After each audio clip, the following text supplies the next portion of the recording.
तो ये मेन मसला जो है ये बेसिकली दो सूबों का है, पंजाब का और सिंध का। पंजाब ने फिर भी पिछले सालों में बड़े एक ऑपरेशन किए जिसके अंदर एक बड़ा मशहूर गैंग था, छोटू गैंग, जी जी उसके सरबराह को मारा। और लेकिन सिंध में काफ़ी अर्से से तनकीद हो रही है इस पर, और काफ़ी बार एक्सेप्ट भी किया है। मतलब बिलावल भुट्टो ज़रदारी का अपना खुद बयान है कि यार इनके पास बड़ा जदीद असला है, इनके पास वो असला है जो नेटो अफवाज ने अफगानिस्तान में छोड़ा था तो उनके हाथों लग गया। जो शुमाली सिंध है उसको समझना होगा कि किस माहौल में ऑपरेट करते हैं। वहाँ एक तरीके से बड़ा कबायली निज़ाम है, वो सिंध के दीगर अजला से बड़ा डिफरेंट है। ठीक है। वहाँ पर अभी भी बड़े कबायली लड़ाइयाँ होती हैं और बहुत वायलेंट लड़ाइयाँ होती हैं, जिसको ख़त्म करने के लिए कुछ जगह होते हैं और बड़े बड़े जुर्माने लगाए जाते हैं। इन डाकुओं को आप उन कबायली सिस्टम या कबायली लड़ाई से अलग नहीं कर सकते। फिर हर ट्राइब के अपने डाकू हैं। अच्छा। वो फिर ये जो अपने ट्राइबल सरदार है उनके काम भी आते हैं, इलेक्शन में काम आते हैं, मुखालफिन को दबाने के लिए। हमारे काफ़ी अफसरान से बात की, पुलिस अफसरान की, वो ये भी कहते हैं कि अगर हमसे कोई डाकू मारा जाता है किसी ट्राइब का, फिर वो कहते हैं ये तो हमारे ट्राइब के बंदा आपने मारा। तो इसीलिए काफ़ी अर्से से एक कोशिश ये भी है सिंध पुलिस की या जो फोर्सेज है कि हम उन अफसरों को भेजें जो इस रीजन के नहीं हो, जो लोअर सिंध के हो, केपी के हो। अस्सलाम वालेकुम दोस्तों, मैं हूं वकील रहमान और मेरे साथ हैं सीनियर साफ़ी ज़िया रहमान। नाजरीन, सिंध में एक तरफ करप्शन बदनवानी उरूज पर है, दूसरी तरफ सिंध में कच्चे के डाकू का एक जो मसला है वो पिछले कई दिहाइयों से चल रहा है और उसमें वक्त के साथ साथ इसकी संगीनी बढ़ती जा रही है। एक वक्त था कि सिर्फ इंडस हाईवे पर आकर वो बंद करते थे, लोगों पर फायरिंग करते थे, अगवा बराए तावान के वाक़यात होते। आज उनके हौसले इतने बढ़ चुके हैं कि अब वो मोटरवे पर आकर बाकायदा स्ट्रेट फायरिंग करते हैं, ड्राइवर अगवा करते हैं और बाकायदा हुकूमत से मुतालबे करते हैं कि हमारे बंदे छोड़े जाए, नहीं तो हम इनको कत्ल कर देंगे और ये कर देंगे। इतना संगीन मसला, और इस संगीन मसले को क्यों हुकूमत की तरफ से उसको सीरियस नहीं लिया जा रहा है, आज इस पर बात करेंगे। ज़िया रहमान साहब अभी हाल ही में इन्होंने डाकू के हवाले से, जो सिंध के डाकू है, इस पर जो है डॉन में तफसीली आर्टिकल लिखा है, हम इनसे पूछेंगे। बहुत शुक्रिया ज़िया साहब को वक्त देने के लिए। सबसे पहले ये बताएं कि ये जो सिंध में हम कच्चे के डाकू की इस्तिलाह इस्तेमाल करते हैं, ये कच्चे का इलाका ये कौन सा है, इसमें कौन कौन से इलाके आते हैं? जी, बेसिकली जो हम कहते हैं कच्चे का इलाका, तो सूबे दरिया सिंध के आसपास वो किनारों पे जो इलाके हैं जहाँ पर घने जंगलात हैं, जो सिर्फ सैलाब के टाइम पर उसमें पानी आता है, अदरवाइज वो जंगल से भरा होता है और उसको डाकू इस्तेमाल करते हैं अपनी मतलब छुपने के लिए। तो ये कच्चे का इलाका है। सिंध में ये बेसिकली जो शुमाली सिंध का इलाका है, इसमें कश्मीर, शिकारपुर, अच्छा। सक्कर, ये सब इलाकों में कच्चा आता है। और उस तरफ साउथ पंजाब में फिर जो राजनपुर या रहीम खान के इलाके हैं वहाँ पर कच्चे का इलाका आता है। तो ये सारे डाकू जो ये इंटरलिंक्ड है और ये बेसिकली अपनी जोग्राफियाई जो इलाके की नोयत है कच्चे की, उसका फ़ायदा उठाते हुए अपनी मुजरिमाना कार्रवाई करते हैं, जिसके अंदर सरफ़हरिस्त है किडनैपिंग फॉर रैंसम, अच्छा। लोगों को अगवा करते हैं। पहले जैसे आपने खुद कहा कि इंडस हाईवे पे करते थे, काफ़ी सालों से, दिहाइयों से लोग अब भी रात को इंडस हाईवे पे सफ़र नहीं करते हैं, और सफ़र भी करते हैं तो पुलिस कार्रवाई में करते हैं। अच्छा। लेकिन अब हालिया में हम देख रहे हैं कि जो मोटरवे है मेन शाहराह, जो सक्कर को रहीम खान से मिलाती है मुल्तान से, वहाँ भी अभी वाक़यात में इज़ाफ़ा हो रहा है। बलूचिस्तान के कुछ इलाके भी यहाँ टच होते हैं। तो बेसिकली जो कश्मीर का इलाका है, ये वो इलाके हैं जहाँ से साउथ पंजाब का पंजाब साउथ पंजाब, बलूचिस्तान और सिंध के इलाके आपस में मिलते हैं। लेकिन कच्चा जो है वो साउथ पंजाब और नॉर्दर्न सिंध दोनों में है। लेकिन ये कभी-कभी फ़ायदा उठाते हैं बलूचिस्तान का भी, अच्छा, वहाँ भी चले जाते तो हैं। मतलब आमतौर पे तनकीद जो है सिंध हुकूमत पे होती है। मतलब इसका मतलब है कि पंजाब हुकूमत भी कुछ नहीं कर रही इनके खिलाफ, बलूचिस्तान हुकूमत वाले भी कुछ नहीं कर रहे हैं। तो ये मेन मसला जो है ये बेसिकली दो सूबों का है, पंजाब का और सिंध का।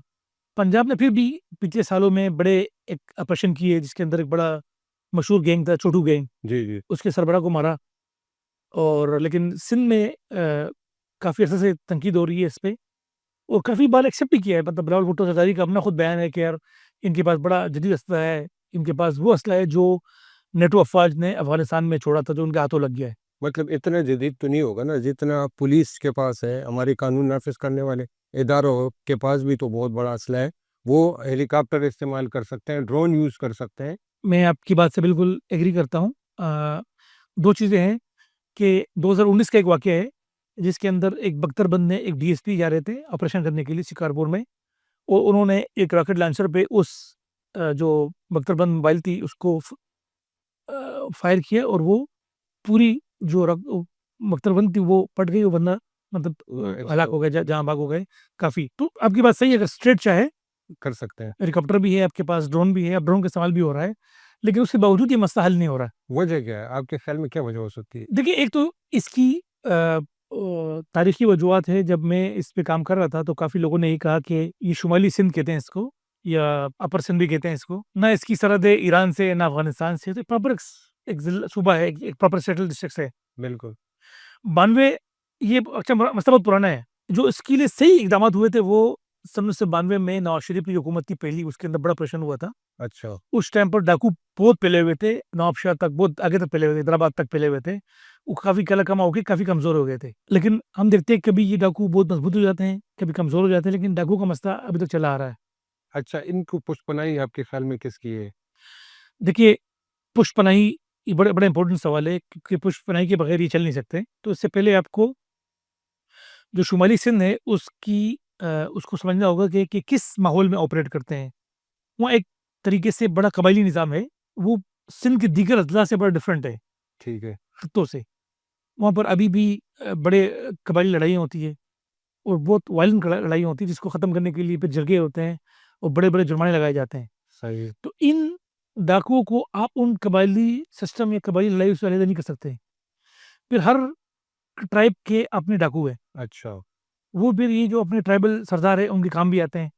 इलेक्शन में काम आते हैं, मुखालफिन को दबाने के लिए, धमकाने के लिए, अगवा करने के लिए।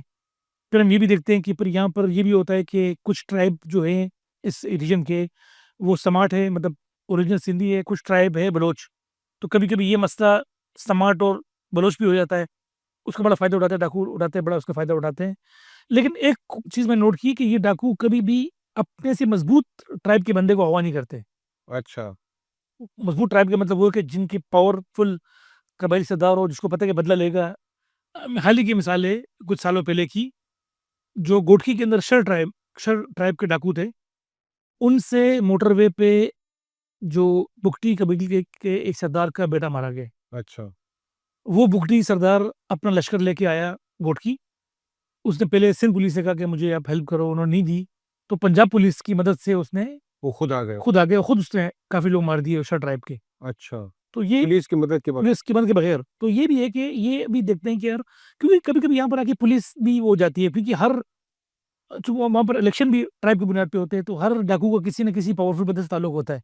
नहीं, जो तो अगर ये मुख्तलिफ कबाइल की नुमाइंदगी है वहाँ डाकू में, तो ये आपस में भी तो इनके कोई क्लेश वगैरह होते होते हैं? हैं, अच्छा, आपस में भी क्लेश होते हैं। तो लेकिन वो फिर वो मैं कह रहा हूँ कि वो इनका डाकू क्लैश नहीं होता, वो ट्राइब क्लैश होता है ट्राइब्स का।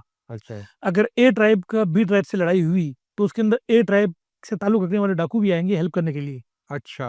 तो ये वो चीज़ होती है जब इसकी वजह से फिर वो आपकी सपोर्ट करेंगे।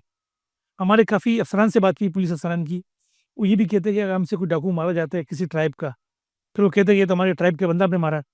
तो इसीलिए काफ़ी अरसे से एक कोशिश ये भी है सिंध पुलिस की, या जो फ़ोर्सेज़ है, कि हम उन अफ़सरों को भेजें जो इस रीजन के नहीं हो, जो लोअर सिंध के हो, अच्छा। केपी के हो। काफ़ी पश्तून अफ़सरान थे, काफ़ी उर्दू स्पीकिंग अफ़सरान थे, तो काफ़ी सालों से वहाँ रहे थे। वो इफेक्टिव साबित हो रहा है। तो वो इसलिए होते कि उनको उनको पता है कि यार ये अगर हमको मारेंगे तो हमारे को लेने-देने से है नहीं। अच्छा। अगर कोई वहाँ का बंदा मारेगा, कश्मीर का, शिकारपुर का, वो उसके लिए मसला बनेगा, ट्रा ट्राइबल मसला बनेगा, कि आपको खुद ताल्लुक ए ट्राइब से है, आपने हमारा बंदा क्यों मारा? अच्छा। तो इसलिए वो भी अवॉइड करते हैं। ये ऑपरेट कैसे करते हैं? मतलब ये ग्रुप की शक्ल में करते हैं, तमाम जो ग्रुप्स हैं, ये आपस में यूनाइटेड है नहीं, या अलग-अलग ऑपरेट करते हैं? इनका जो है यूनिफ़ॉर्म कोई ऐसी ये पॉलिसी? अलग-अलग ऑपरेट करते हैं। इस पे एक बड़ा अच्छा आर्टिकल आया था, जो एक एसएसपी है, इरफान समू साहब, उससे बाकायदा सब डाकुओं के नाम भी लिखे, कौन-कौन सा ट्राइब है, ये अपने अपने ट्राइब से लोग निकालते हैं। अच्छा। वो बंदा जो कुछ तो कच्चों में रहते हैं, किसी ने मर्डर करके चला गया, वहाँ छुप गया, वो डाकू बन गया, सही है? कुछ मारूसी हालात भी होते हैं, और ये पहले तो ये करते थे कि रोडों से लोग अगवा करते थे। इनका जो अब अच्छा, इसमें सबको टारगेट करते हैं, मतलब इससे जो ज़्यादा अफेक्टेड है वो बेसिकली जो हिंदू कम्युनिटी है, जो नॉर्दर्न सिंध में कारोबारी लोग हैं, जिसमें कशमोर, शिकारपुर, चावल की कारोबार करते हैं, बिज़नेस करते हैं, उनके लोग काफ़ी अगवा होते हैं। लेकिन लेकिन इसमें मुसलमान ये नॉन मुस्लिम सबको इक्वली ये लोग ट्रोल करते हैं। अब इनका तरीकाकार बड़ा एडवांस हो गया सोशल मीडिया के आने के बाद, ये हनी ट्रैप करते हैं। सिंध पुलिस की अपनी रिपोर्ट है कि पता नहीं पिछले साल मैंने रिपोर्ट भी किया था, कुछ 600-700 लोग हनी ट्रैप के थ्रू किडनैप हुए। अच्छा। हनी ट्रैप ये होते हैं कि ये अपने आप को या लड़की बना के हाँ। बुलाते हैं लोगों को, या फिर कहते हैं कि मैं ट्रक बेच रहा हूँ या ये मशीनरी बेच रहा हूँ। तो लोग केपी से, पंजाब से, कराची से चले जाते हैं, वो फिर उनको पकड़ते हैं, उनकी वीडियो बनाते हैं, फिर उनकी फैमिली को बेचते हैं कि आप 10 करोड़ दे दो, 5 करोड़ दे दो, 1 करोड़ दे दो। अगर आप पावरफुल बंदे हुए हैं तो फिर वो पुलिस छुड़ा भी लेती है, अदरवाइज़ पैसे देने पड़ते हैं। फिर ये भी होता है कि अगर मैंने कोई बंदा अगवा हो गया कराची से या पेशावर से, वो इनके हैंडओवर करते रेट बढ़ जाता है। अच्छा। तो ये बड़ा अब ये बड़ा एक दूसरे के हवाले। हवाले भी करते हैं, तो ये बहुत नेटवर्क फैल गया इनका। फिर ऐसा भी होता है कि साउथ पंजाब में ऑपरेशन शुरू होता है तो ये सिंध में जाते हैं, सिंध में शुरू होता है तो वहाँ चले जाते हैं। तो ये बड़ा कितनी तादाद होगी और ये क्या अपनी फैमिलियों के साथ होते हैं?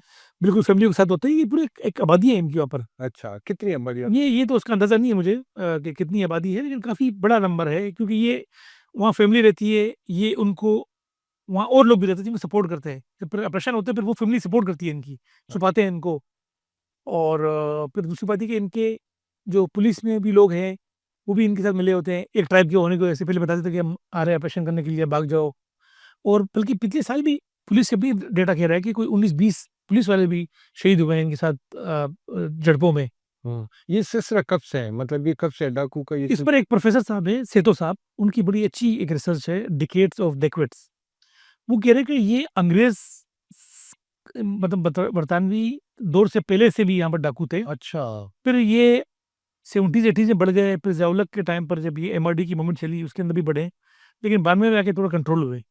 फिर हम देख रहे हैं कभी बढ़ते हैं, कभी कम होता है, और ये बड़ा एक सीरियस मसला बना होता है हमेशा फेडरल गवर्नमेंट के लिए, ख़ास तौर पर सिंध गवर्नमेंट के लिए, पीपल्स पार्टी के लिए, क्योंकि यहाँ पे सारे जो एमएनएज़, एमपीएज़ हैं, वो पीपल्स पार्टी के हैं। और बार-बार ये चैलेंज बनता है कि यार आपके इलाके में किडनैपिंग हो रही होती है। हाँ, इतने प्रेशर होने के बावजूद जो है बिल्कुल, मतलब कोई सेंट्रल गवर्नमेंट या जो है फेडरल की तरफ से उस तरह का एक्शन नज़र नहीं आ रहा बिल्कुल। है। ये इसके आपके ख़्याल में क्या वजह है? वही जो आपने बताया कि इनके क्योंकि इलाकाई, कबायली और वोट बैंक मुतासिर हो सकता है, ये वजह? ये असल में बात ये कि जब तक आप कबायली सरदार चाहे, आपका एमएनए, एमपीए कौन है? वही कबायली सरदार है। अगर वो चाहे तो ख़त्म हो सकता है, लेकिन ये चूँकि इस तरह का एक इको चैम्बर बना हुआ है कि ये सब एक-दूसरे की हेल्प कर रहे होते हैं। चूँकि वो माहौल ऐसा बना हुआ है, उसी में ये वो सर्वाइव कर रहे हैं। अगर गवर्नमेंट चाहे, तो ख़त्म। स्टेट चाहे तो ख़त्म कर सकते हैं। जी, बिल्कुल, ज़िया साहब आप बिल्कुल सही कह रहे हैं कि अगर सिंध हुकूमत चाहे तो डाकुओं के खिलाफ ऑपरेशन करके इनसे अवाम की जान छुड़ाई जा सकती है, लेकिन वो सिंध हुकूमत के और पीपल्स पार्टी के अपने मफादात इन डाकुओं के साथ जुड़े हुए हैं, जिसकी वजह से यहाँ सिंध के अवाम क्या बल्कि इस मोटरवे, इंडस हाईवे पर सफ़र करने वाले यहाँ सभी लोग जो है इन डाकुओं की वजह से गैर महफूज हैं। और इसी की वजह से जो है चंद हफ्ते पहले जो है सिविल सोसाइटी ने भी एक मुजाहरा किया था, और अब 14 सितंबर से 18 सितंबर तक जेयूआई ने एक कश्मीर से वज़ीर आला उस तक रैली निकालने का भी ऐलान किया है। देखें कि सिंध हुकूमत पर वो कितना प्रेशर डालने में कामयाब होते हैं। इस हवाले से जो भी अपडेट होंगी आपसे शेयर करेंगे। अपना ख्याल रखिए। अल्लाह हाफ़िज़।